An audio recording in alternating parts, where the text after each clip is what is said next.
Hello everyone, welcome back to SkillWeb. In this tutorial, I will show you how to set printing area in Google Sheet.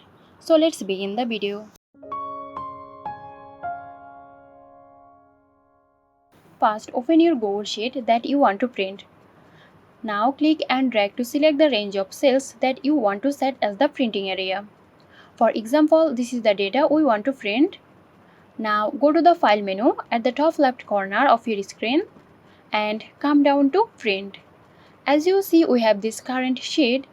Now go for print at the left corner of your screen. Now click on the arrow. We have two options as you see. Now click on selected cells.